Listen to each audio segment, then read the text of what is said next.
the New York Giants feel like the worst team in the NFL. After last night, Tiki, how can you not think they're not the worst team in the NFL? How are you? All right, so I'm going to be the voice of reason here. So last night, watching this game, it gets 14-0. I made the conscious effort to turn the game off. Huh. I just turned it off. You turned it off. I turned it off. You said no mas. Yes. I turned it off and said I'm watching this tomorrow dispassionately. I'm watching this game without listening to the fans boo, without listening to Joe Buck and Troy Aikman try to explain away whatever it is they're explaining or trash and throw it in and tear down my Giants team. I turned it off because I knew the only way I could objectively figure out what in the blank is going on was to watch it without emotion. Now, most Giant fans didn't do that. They did not. They sat around. They got pissed off. They got annoyed. They got ready to just cut everybody. You're damn right. Including Daniel Jones, and fire Brian Daboll, fire the special teams coach. Probably not fire Wink because they actually didn't play that poorly. But when I watched it this morning, again, dispassionately. What'd you see? I saw a game that wasn't as bad as the score indicated. Come on. And I'm not even kidding. The first couple of drives, you felt encouraged. Now, the scrum, the rugby scrum fourth down push, I hate that play. I hate it. There's one team in the NFL that can do that well, and that is the Philadelphia Eagles. Nobody else need try it because everybody else that tries it fails at it. So, Giants, get it out of your playbook. Why? Because you got two guys hurt as well as failing on it. That's one. But other than that drive was pretty good. It was encouraging despite not scoring points. And then defensively, this is what I saw. We'll get into the bad stuff. Defensively, Kayvon had a couple of sacks. Other than one drive in the second half, which was a complete bust by Cordell Flott, covering man coverage, taking the second receiver man coverage when it was zone, and Noah Fant catches a ball and goes 51 yards down the 1 yard line. There were also a couple of missed tackles on that play. Of course there were, but that was that one play. That was all the Seahawks did. You're right. They didn't do anything I agree. other than what the Giants gave them. Right. The other touchdown, remember, they started the drive on the Giant 8-yard line because of the Daniel Jones fumble. That's right. So everything that the Seahawks did to score points was self-inflicted by the Giants. Now, the one criticism that I can't kind of excuse away is the regression of Daniel Jones. Well, that's a big thing. Well, and that's not encouraging. Yeah, well, he did everything he was asked to do except for be smart with the football. Well, that's kind of a big deal. And he's supposed to have cleaned that up, Remember last year when he made a stupid throw to Saquon Barkley against the Tennessee Titans? Brian Daboll beelines it to him on the sideline. Yes.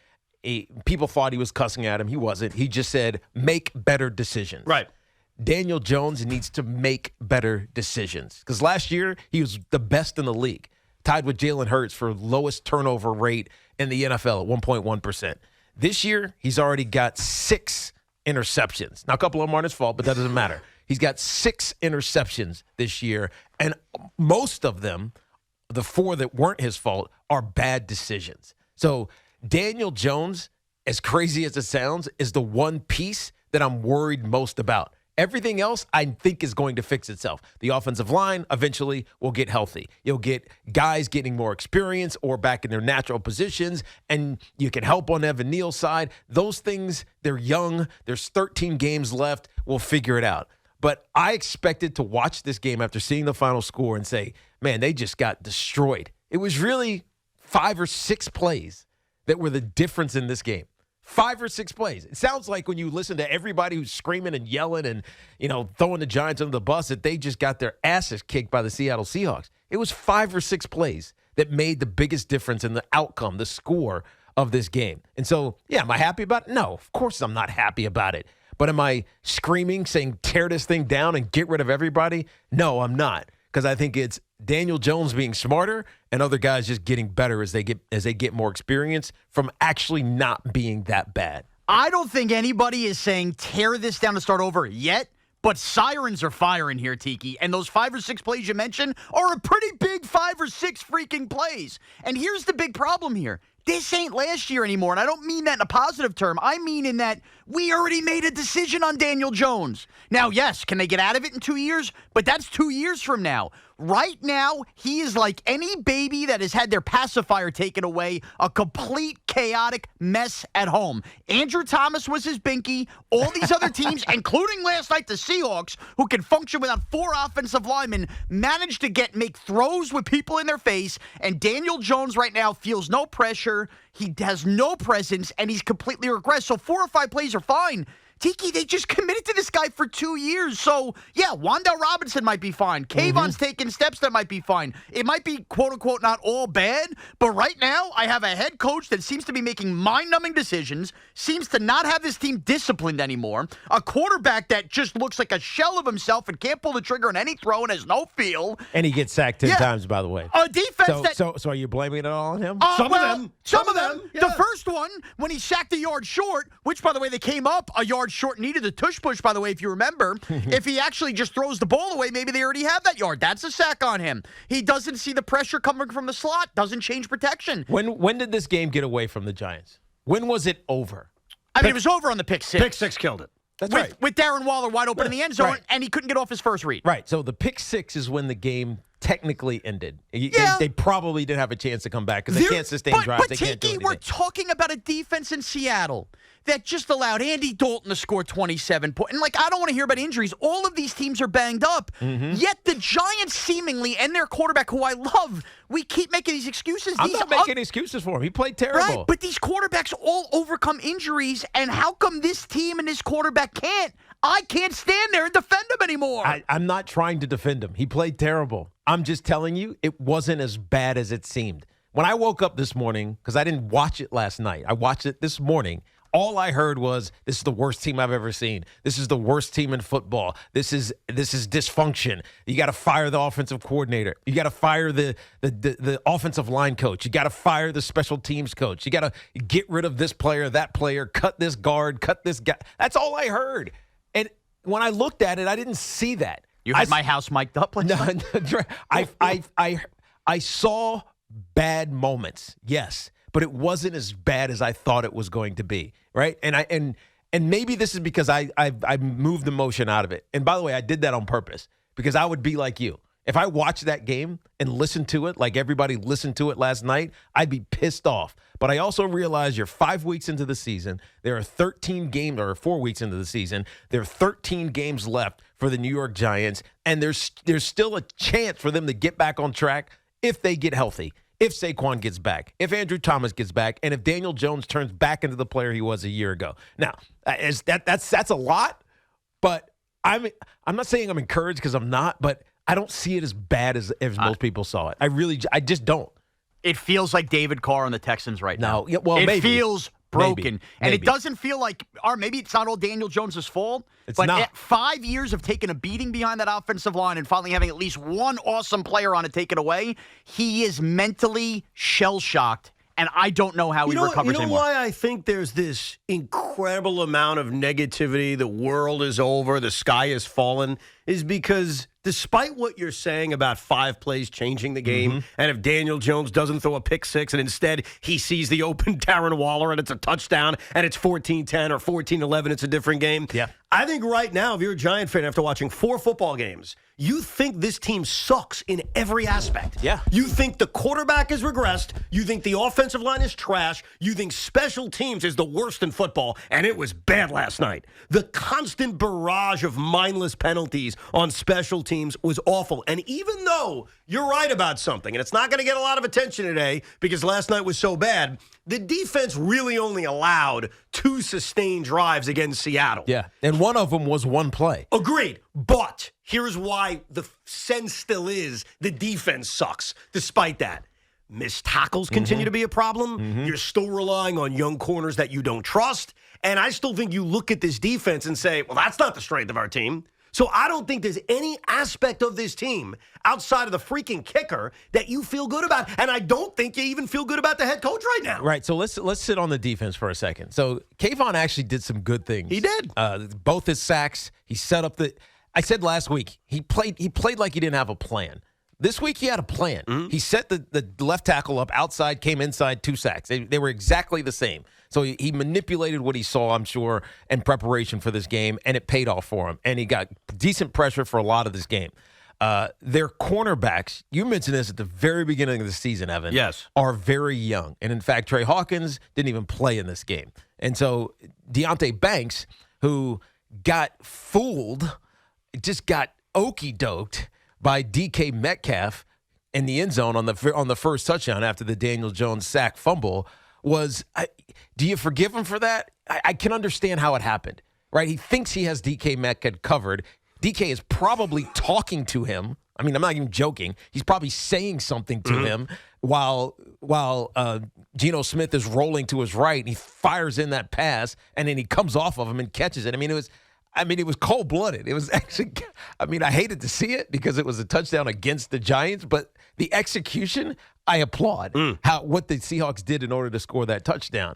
But then after that, they played okay defensively. It wasn't horrible. There weren't gross misses. Did we still see missed tackles, though? Yeah, of course we did. Well, that's a problem considering they spent all day Thursday trying to fix their bad tackling I issue. heard that, but what is that? They weren't actually tackling. Were they hitting dummies? I don't know what they were doing. They All weren't I know is hitting that actual people. But They weren't hitting each other and taking each other to the ground. You may be right, but all we know is it wasn't fixed. Like on the play that, in a way, defined the game besides the pick six, the Noah Fant play, in which you mentioned, hey, it was blown up before that by Cordell Flott. You still saw 2 Giants missing tackles. And it could have gone into halftime either 7-3 or Daniel Jones in the offense at least gets one more crack with a minute 42. Maybe they're in the locker room somehow up 10-7 if they stop them on that play. And by the way, that's what I'm talking about, Sean. So there were 5 or so plays that made the biggest. This is a play. This is a game of 100-something plays. Yeah, but aren't a lot of games decided by 5 or 6 plays? I guess. And 5 or 6 bounces the ball, one thing, including Kayvon, by the way, who almost took a pick 6 to the house. Wait, hold on. But these are big plays. No, but I wanted to circle back to why they lost this game and why it was embarrassing. You're right about the defense. Forget the defense for a second. They scored 3 points. Yeah. Outside of 2 quarters against the Arizona Cardinals, in the 14 other quarters they've played, they have scored a grand total of 15 points. Now, think about that for a second. 14 quarters, 15 points. That is beyond pathetic. Yeah, it is. And it's inexcusable. It's on everybody. It's inexcusable. It's completely inexcusable. And that's why 4 weeks into a season, sure, there's still 13 games left. Sure, there's time. Sure, they could pull off a miracle. But they're not giving you any sign that this offense can be capable. No, and especially without Andrew Thomas, especially without Saquon Barkley. And there's many conversations to have about Saquon because he wasn't there, obviously. It's the second game that he's missed. And in some ways, he's showing how valuable he is. Well, I think I said that to Shaun a few weeks ago about what Daniel Jones is without Saquon Barkley, and he tried to deny that. Tiki, I'll let you finish this in a second. But remember, this team has a better chance to win last night if it's Andrew Thomas and Matt Breida than if it's Saquon and Josh Azuda. Yes, you're right. You're right. The left tackle situation is bad. One of those sacks, he got Bruce Smith. And it allows Azuda to play a guard, by the way. It's not just one position. It fixes like 3 positions. But back to Saquon. So the Saquon conversation is, wow, he is valuable. Look how bad they are without him. But it's also, you're without him again. Right? It's a convoluted conversation because they need Saquon. They do. But he's also not available. And that in and of itself is the problem. Well, they need Saquon to play. They need Andrew Thomas to play. We get that. They are better when both of those guys are playing. You cannot, even with those guys out, score 3 points against this defense. Can't happen. No. Can't happen. But if they are there, you definitely score more. I get that. They're clearly better with those guys. They can't score 3 points against this crap defense. That's inexcusable. Yeah, but this defense played great up front. They took advantage. Why did they play great? Because they took advantage of inferior offensive line play. They took advantage of it. But why do these other teams who miss offensive linemen, why can they function as offenses? It's every time the Giants are down an offensive lineman, it is like the world is collapsing at the fingertips. But are they down an offensive lineman, or are they down like 3 offensive linemen? Okay, well, I know that Seattle's offense didn't function well. They were down 4 offensive linemen. They still scored more points than we did. And they weren't turning it over the way we did. They scored organically 1 touchdown. Okay. But we still didn't force the play turnovers to give our offense a chance. I'm not. Look, I'm not saying the Giants are good. I'm not arguing anything. They're not. I'm just saying that this is not as bad as people are saying it is. Here's where it could go bad, Tiki. If there's no fixing Daniel Jones, and this might be a conversation for the whole season, but if this is who he is, a guy who cannot play without his left tackle while other quarterbacks can, then this team is at the precipice of hell because they just committed to him with a contract. I'm not worried. The contract is just money. I don't care about just money. I need functional play. He's outside the top 10. If they want to move on from Daniel Jones, but they can move after on. this year. They can move on from Daniel Jones. There's ways to do it. You do what you want to do. I'm telling you. Look, general managers can do whatever they want to do. Look, Aaron Rodgers had a $100 million cap hit for the Green Bay Packers. He is on the New York Jets. Right? That was an impossible move. It happened. Stop talking about Daniel Jones' contract. It's annoying. Money doesn't matter in the NFL. It's fungible. It's BS. It's nothing. It's a contract. It means absolutely nothing. Nothing. So I hear what you're saying. Stay in the moment. Stay in right now. I am staying right now. Stay in what's wrong with Daniel Jones right now. He's flustered because his offensive line is terrible. And if they're constructed incorrectly, that just is what it is. They need guys to get healthy. Instead, he's trying to press. Right. He knows better when you do a back to the defense, play action pass, bootleg, defensive ends or edge rushers don't go for the play fake. I said this on my broadcast this weekend because the Bears did it, and that led to the sack fumble that got the Denver Broncos back into the game. Right. That edge rusher does not follow the handoff away. They don't anymore. They go straight for the quarterback. And as soon as Daniel Jones saw that guy coming at him, he should have just ate it. And even after he got free, he should have still just ate it instead of carrying the ball like he was going to throw it, and there was nobody open. That's the only thing I'm concerned about, is the regression of Daniel Jones in the pocket. Tiki, right? I completely agree with something you said earlier, and you're going to get a lot of it. I'm going to warn you. You're going to get a lot of it. Go ahead. And I'm glad you preemptively did it now. A lot of talk about Daniel Jones will be attached to the amount of money he's making. Mm-hmm. Right. You are right. They made a decision during the offseason. It's kind of irrelevant now. It is unbelievably irrelevant. He is the quarterback now. If he sucks this year, they'll move on from him. Yes. They'll find a way to move on from him. This is where I know what he's saying, and he's right. However, it's clear that Daniel Jones isn't the only problem on this team. He's not the biggest problem. It's the fact that he has no time. And I agree. And now he wants to be the hero. But this is where it plays in. The point is, if he doesn't fix and he continues to regress, and I know it's a lot of ifs, but right now we're on the train to that. Yeah. Where the money does tie in is if they go to top 5 and they want to take a quarterback, and we can have those conversations that I've joked around about the Jets. Well, you still need to fix these other parts of the team, and it's tough to do that if you're swinging on a quarterback while paying another guy for the next 2 years. You're killing your assets and building this team back up the right way. Moving on from Daniel Jones, which we're not there yet, is not ideal for the organization, obviously. But here's what concerns me, because I agree with you about the money. This man's been in the league for 5 years.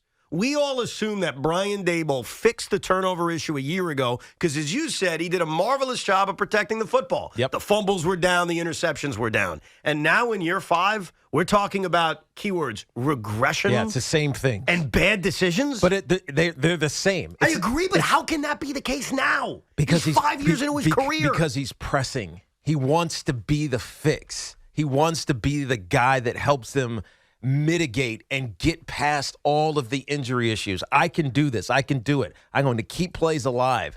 And he's big enough and he's smart enough to do it, but he's not aware enough in the pocket enough. He's just not. And part of that is because the offensive line is just struggling right now. I mean, some of these beats, some of these pressures were egregiously bad. It's like what you see in high school football, some of the beats. Like the one where Zuda got dumped on his ass. Yes. Can I ask you a question about this, though?